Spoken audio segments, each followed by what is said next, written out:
জানিয়ে দিব এই মুহূর্তে হাতে পাওয়া গুরুত্বপূর্ণ আপডেট সংবাদের শিরোনাম। শুরুতেই থাকছে নির্বাচনের দাবি নিয়ে নতুন সিদ্ধান্ত, মাঠে নামার সময় জানালো বিএনপি। আরও জানাবো কুমিল্লা সীমান্তে কাঁটাতারের বেড়া দিচ্ছে বিএসএফ। এদিকে স্থায়ী কমিটির বৈঠকে সিদ্ধান্ত, এবছরের মাঝামাঝিতেই নির্বাচন চায় বিএনপি। জানিয়ে দিব আধিপত্য বিস্তারকে কেন্দ্র করে মিরসরাইয়ে যুবদল কর্মী নিহত, আহত ৮। এদিকে বাংলাদেশের রাষ্ট্রদূতকে পাল্টা তলব, কারণ জানালো দিল্লি। সব শেষে জানিয়ে দিব মিরপুরে সড়ক অবরোধে যান চলাচল বন্ধ। শুনছিলেন হাতে পাওয়া আপডেট সংবাদের শিরোনাম, এবারে বিস্তারিত। তবে তার আগে অনুরোধ রইল ভিডিওটিতে একটি লাইক দিন এবং কমেন্ট করে জানিয়ে দিন ভিডিও সম্পর্কে আপনার মূল্যবান মতামত। আরও জানিয়ে দিন ভিডিওটি কোথা থেকে দেখছেন বা কোন জেলা থেকে দেখছেন। নির্বাচনের দাবি নিয়ে নতুন সিদ্ধান্ত, মাঠে নামার সময় জানালো বিএনপি। বিএনপি এতদিন চলতি বছরের মধ্যে নির্বাচন চাইলেও এখন সেখান থেকে সরে এসেছে তারা। এতদিন যৌক্তিক সময়ে নির্বাচন করার দাবি জানিয়ে এলেও এখন বিএনপি স্পষ্ট করে বলছে চলতি বছরের মাঝামাঝিতেই জাতীয় সংসদ নির্বাচন চায় তারা। বিএনপি এতদিন চলতি বছরের মধ্যে নির্বাচন চাইলেও এখন সেখান থেকে সরে এসেছে তারা। এতদিন যৌক্তিক সময়ে নির্বাচন করার দাবি জানিয়ে এলেও এখন বিএনপি স্পষ্ট করে বলছে চলতি বছরের মাঝামাঝিতেই জাতীয় সংসদ নির্বাচন চায় তারা।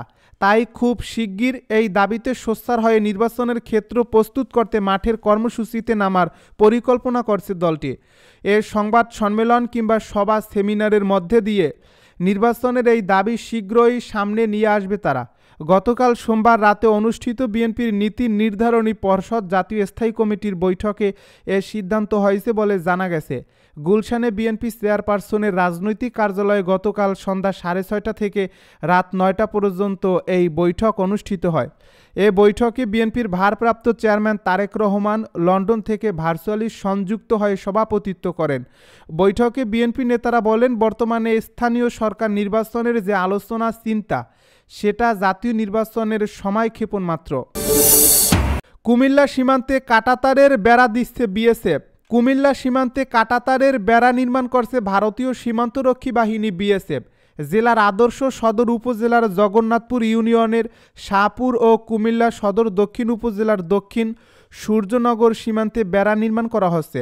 গত কয়েকদিন ধরে এ কাজ চালিয়ে যাচ্ছে ভারতীয় কর্তৃপক্ষ। এ নিয়ে উভয় দেশের সীমান্তের বাসিন্দাদের মাঝে বিরাজ করছে ক্ষোভ ও আতঙ্ক। বিজিবির দাবি, পূর্বের চুক্তি অনুসারে বিএসএফ কুমিল্লা সীমান্তে কাঁটাতারের বেড়া নির্মাণ করছেন। নকশা বহির্ভূত কাজ করছেন কিনা সে বিষয়ে সার্বক্ষণিক নজর ও টহল জোরদার করেছে।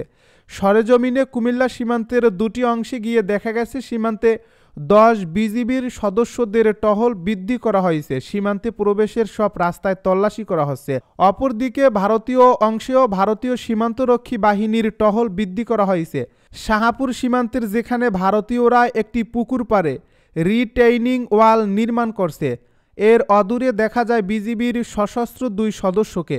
কয়েকশো গজ দূরে তখন বিএসএফের উপস্থিতিতে নির্মাণ কাজ চলছিল। নাম প্রকাশে অনিচ্ছুক বিজিবির সদস্যরা বলেন, সিনিয়র কর্মকর্তারা ভারতের কাঁটাতারের বেড়া নির্মাণের বিষয়টি নিয়মিত মনিটরিং করছেন। আইন লঙ্ঘন করলে প্রতিবাদ করা হবে। নিরাপত্তার স্বার্থে সীমান্তের লোকজনের চলাচল নিয়ন্ত্রণ করা হচ্ছে। নাম প্রকাশে অনিচ্ছুক শাহপুর গ্রামের একাধিক ব্যক্তির সঙ্গে কথা বলে জানা যায়, সীমান্তে বেড়া নির্মাণের পর থেকে আমরা আতঙ্কে রয়েছি। কাঁটাতারের বেড়া নির্মাণ নিয়ে ভারতীয়রা আতঙ্কে আছেন। অবস্থানগত কারণে সীমান্তের উভয় দেশের লোকজনের মধ্যে দৈনন্দিন কাজে ভোগান্তি বাড়বে। সীমান্তের ওই পাশে আমাদের আত্মীয় রয়েছে। বেড়া নির্মাণের ফলে সবাই বন্দী হয়ে গেছে। সুখে দুঃখে আর দেখা সাক্ষাৎ ও কথা বলা যাবে না। এদিকে সদর দক্ষিণ উপজেলার সূর্যনগর সীমান্ত এলাকায় গিয়ে দেখা গেছে সেখানে কাঁটাতারের বেড়া নির্মাণ প্রায় শেষের দিকে। সেখানকার কয়েকজন বাসিন্দা বলছেন, সীমান্তের 2085 নম্বর পিলারের কাছে বসবাসরত বাংলাদেশি নাগরিকদের উপর বিএসএফ বিভিন্ন সময় ভয়ভীতি প্রদর্শন করেন।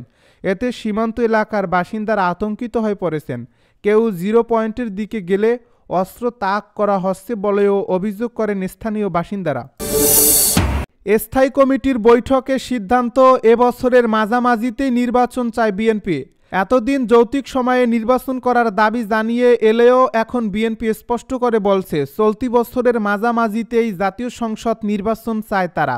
দলটি মনে করছে অন্তর্বর্তী সরকারের ভেতর থেকে একটি অংশ নির্বাচন বিলম্বিত করার চেষ্টা করছে, তাই খুব শিগগির এই দাবিতে সোচ্চার হয়ে নির্বাচনের ক্ষেত্র প্রস্তুত করার দাবিতে মাঠে নামার পরিকল্পনা করছে দলটি।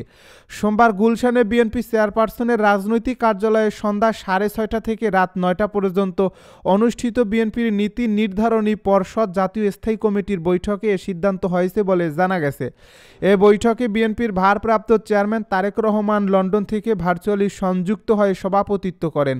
সম্প্রতি অন্তর্বর্তী সরকারের পক্ষ থেকে জাতীয় সংসদ নির্বাচনের আগে স্থানীয় সরকার নির্বাচন করার পরিকল্পনা জানানোর পর বিএনপি সোমবার বৈঠক করে এই সিদ্ধান্ত নিয়েছে।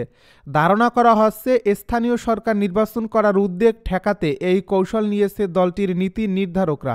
দলীয় সূত্রে জানায় সংবাদ সম্মেলন কিংবা সভা সেমিনারের মধ্য দিয়ে নির্বাচনের এই দাবি শীঘ্রই সামনে নিয়ে আসবে। এ বৈঠকে বিএনপি নেতারা বলেন, বর্তমানে স্থানীয় সরকার নির্বাচনের যে আলোচনা চিন্তা সেটা জাতীয় নির্বাচনের সময়ক্ষেপণ মাত্র। অন্তর্বর্তী সরকারের উচিত স্থানীয় সরকার নির্বাচনের চিন্তা বাদ দিয়ে জন আকাঙ্ক্ষা অনুযায়ী চলতি বছরের মাঝামাঝিতেই জাতীয় নির্বাচনের ব্যবস্থা করা এবং এর সব আয়োজন সম্পন্ন করা। অন্তর্বর্তী সরকার ক্ষমতা নেওয়ার পর থেকে বিএনপি দ্রুত নির্বাচনের দাবি তুলছে। এতদিন তারা চলতি বছরের মধ্যে নির্বাচন চাইলেও এখন সেখান থেকে সরে এসে বছরের মাঝামাঝি নির্বাচন চাইবে। চলতি 2024-2025 অর্থ বছরের মাঝপথে এসে শতাধিক পণ্য ও সেবার উপর মূল্য সংযোজন কর বা ভ্যাট এবং সম্পূরক শুল্ক বাড়িয়েছে সরকার।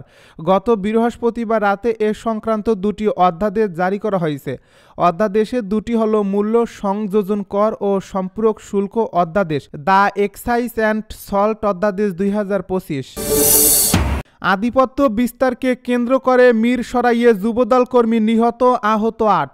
চট্টগ্রামের মিরসরাই উপজেলা সদরে মিরসরাই স্টেডিয়ামে চলছে মাসব্যাপী বাণিজ্য মেলা। এই মেলার শুরু থেকে বিচ্ছিন্নভাবে হামলার একাধিক ঘটনা ঘটছে। অবশেষে আধিপত্য বিস্তারকে কেন্দ্র করে বাণিজ্য মেলা এলাকায় দুই গ্রুপের কথার কাটাকাটির জেরে প্রতিপক্ষের হামলায় জাহেদ হোসেন মুন্না, এক যুবদল কর্মী নিহত হয়েছে।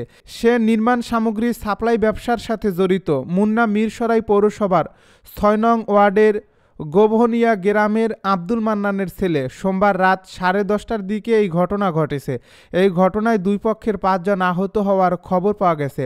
জানা গেছে, সোমবার সন্ধ্যার পরে মিরসরাইয়ে স্টেডিয়ামে বাণিজ্য মেলায় মিরসরাই পৌরসভা বিএনপির সদস্য সচিব জাহিদ হোসাইনের অনুসারীদের সাথে মিরসরাই পৌরসভা যুবদলের আহ্বায়ক কামরুল হাসানের অনুসারীদের কথার কাটাকাটি হয়। সেখানে জাহিদ হোসাইনের অনুসারীদের হামলায় আহত হয় কামরুল হাসানের কয়েকজন কর্মী। পরবর্তীতে মেলা প্রাঙ্গণ থেকে বের হয়ে রাত 10:30টার দিকে কামরুলের অনুসারীরা জাহিদ হোসাইনের বাড়িতে এবং তার অনুসারীদের উপর হামলা চালায়। বাংলাদেশের রাষ্ট্রদূতকে পাল্টা তলব, কারণ জানালো দিল্লি। সীমান্তে উত্তেজনা নিয়ে ঢাকায় ভারতীয় হাইকমিশনার প্রণয় বার্মাকে তলব করার 24 ঘন্টার মধ্যেই দিল্লিতে বাংলাদেশের ভারপ্রাপ্ত রাষ্ট্রদূত মোহাম্মদ নূর আল ইসলামকে তলব করেছে ভারতের পররাষ্ট্র মন্ত্রণালয়। সোমবার তলবের ব্যাখ্যা দিয়ে এক সংবাদ বিজ্ঞপ্তি প্রকাশ করেছে ভারতের পররাষ্ট্র মন্ত্রণালয়। এ বিজ্ঞপ্তিতে ভারতের পররাষ্ট্র মন্ত্রণালয় জানিয়েছে, বেড়া নির্মাণ সহ সীমান্তে নিরাপত্তার বিষয়ে জানানো হয়েছে যে দুই সরকারের মধ্যে এবং বর্ডার সিকিউরিটি ফোর্স ও বর্ডার গার্ড বাংলাদেশের মধ্যে হওয়া সব প্রোটোকল ও চুক্তি মেনেছে ভারত। এ বিজ্ঞপ্তিতে আরও বলা হয়েছে, আন্তঃসীমান্ত অপরাধ, কর্মকাণ্ড, চোরাচালান, অপরাধীদের চলাচল ও মানব পাচারের চ্যালেঞ্জকে কার্যকরভাবে মোকাবেলার মাধ্যমে অপরাধমুক্ত সীমান্ত নিশ্চিতের প্রতিশ্রুতি ভারত পুনর্ব্যক্ত করেছে। সীমান্ত নিরাপত্তার জন্য এই কাঁটাতারের বেড়া, সীমান্তে বাতি লাগানো, টেকনিক্যাল ডিভাইস স্থাপন এবং গরুর বেড়ার মতো পদক্ষেপ ভারত প্রত্যাশা করে বাংলাদেশের দ্বারা আগের সব সমঝোতা বাস্তবায়িত ও আন্তঃসীমান্ত অপরাধ মোকাবিলায় একটি সহযোগিতামূলক পদক্ষেপ থাকবে। এর আগে গত রোববার পররাষ্ট্র সচিব জসিমউদ্দিন ঢাকায় নিয়োজিত ভারতের হাইকমিশনার প্রণয় বার্মার কাছে বাংলাদেশ ভারত সীমান্তে ভারতের সীমান্তরক্ষী বাহিনীর সাম্প্রতিক কার্যকলাপ নিয়ে বাংলাদেশ সরকার গভীর উদ্বেগ প্রকাশ করে। তখন পররাষ্ট্র সচিব জোর দিয়ে বলেন, এই ধরনের কার্যকলাপ বিশেষ করে কাঁটাতারের বেড়া নির্মাণের অনুমোদিত প্রচেষ্টা এবং বিএসএফের সংশ্লিষ্ট অপারেশনাল পদক্ষেপ সীমান্তে উত্তেজনা ও ঝামেলা সৃষ্টি করেছে। যথাযথ অনুমোদন ছাড়াই কাঁটাতারের বেড়া নির্মাণ দুই প্রতিবেশী দেশের মধ্যে সহযোগিতা এবং বন্ধুত্বপূর্ণ সম্পর্কের চেতনাকে ক্ষুণ্ণ করে। মিরপুরে সড়ক অবরোধে যান চলাচল বন্ধ। রাজধানীর মিরপুর 12 নম্বরে সড়ক অবরোধ করে বিক্ষোভ করেছেন স্থানীয় মোল্লা বস্তির বাসিন্দারা। মঙ্গলবার বেলা 11টার দিকে বস্তির বিদ্যুৎ ও পানি সংযোগ বন্ধ করতে যাওয়ায় বস্তির উত্তেজিত জনতা মিরপুর 12 নম্বরে যান চলাচল বন্ধ করে দেয়। ঢাকা মেট্রোপলিটন পুলিশ ডিএমপি এর ট্রাফিক বিভাগের ফেসবুক পেজে এক পোস্টে তথ্য জানা যায়। এ পোস্টে বলা হয়েছে, বিদ্যুৎ ও ওয়াসা কর্তৃপক্ষ পুলিশ সহ মিরপুর জিলপার বস্তির বিদ্যুৎ ও পানি সংযোগ বন্ধ করতে যাওয়ায় বস্তির উত্তেজিত জনতা মিরপুর 12 নম্বরে যান চলাচল বন্ধ করে দেয়। যান চলাচল স্বাভাবিক করতে ডিসির নির্দেশে টিম ট্রাফিক মিরপুর বিভাগ কাজ করছে।